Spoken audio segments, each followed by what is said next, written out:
There is a bitter irony in the turmoil currently gripping the crypto universe.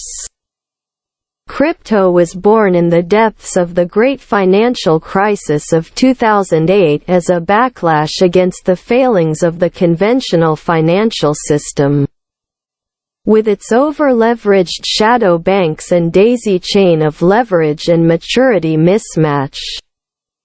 The original Bitcoin white paper published that same year sold a vision in which money was refashioned as a self-sustaining system of peer-to-peer transfer without the need for intermediaries. However, today's upheaval bears all the hallmarks of precisely the failings that the industry's early proponents railed against. As firms collapse and coin prices crash, the unraveling of this new daisy chain of over-leveraged shadow crypto banks is now in full flow. While we survey the wreckage and plot a course for the policy response to rein in the sector, we need to keep in mind some key facts. Crypto operates under the banner of decentralization, but it is highly centralized in two crucial respects. First, many supposedly decentralized protocols turn out to be highly concentrated in terms of who actually governs and controls things. Often, it is the founder and a small number of venture capital backers that are in charge, as evidenced by the implosion of the Terra stablecoin in May. In most instances, crypto is decentralized in name only. Second, centralized intermediaries, such as Sam Bankman-Fried's FTX, play a pivotal role as the gateway into the crypto world from the conventional financial system. They channel the flow of new investors, which is the oxygen that keeps these speculative dynamics alive. BIS research in this area has highlighted how crypto only really works when this is happening.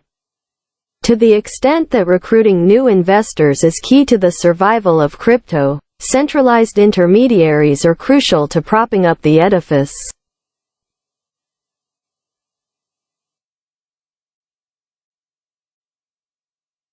The current collapse of FTX, and other falling dominoes in the sector, has led to much soul-searching among crypto promoters. Predictably, we are hearing calls for the industry to go back to its roots and be reborn in a purer form. The vision is to turn back the clock to the days when crypto was the preserve of a small group of enthusiasts rather than something marketed as a mainstream financial product. In this vision, it would be more like a niche hobby among a small minority of followers, rather than entering our living rooms through television advertising in an effort to draw in retail investors. This pure form of crypto, which imagines getting rid of centralized intermediaries, would have only a very small footprint. But crypto would not have grown to its current size without these entities channeling funds into the sector. Rather than standing in opposition, centralized intermediaries and crypto feed off each other.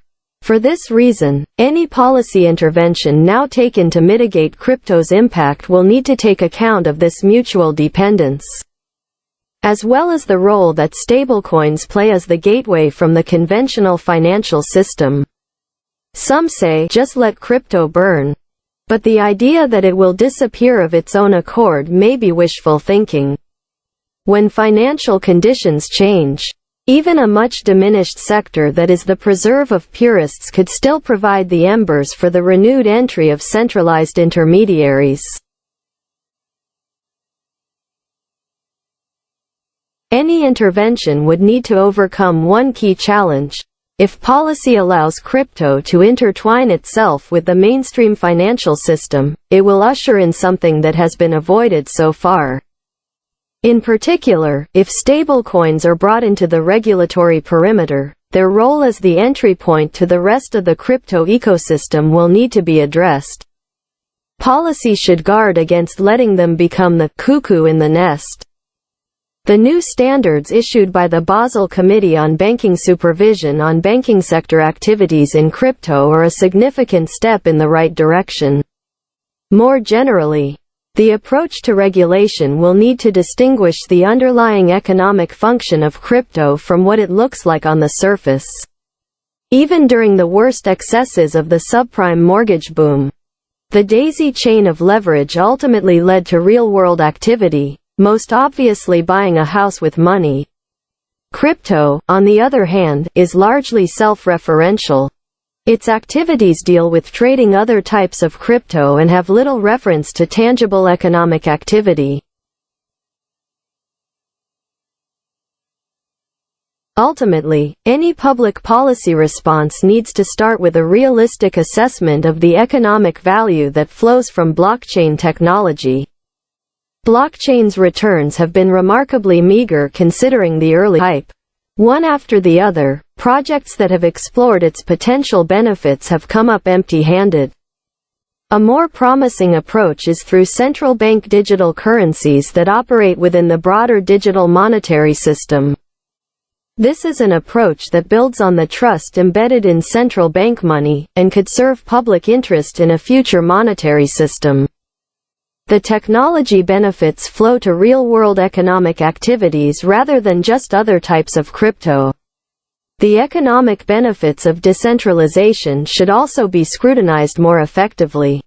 We are now seeing what happens when an industry rests simply on an article of faith.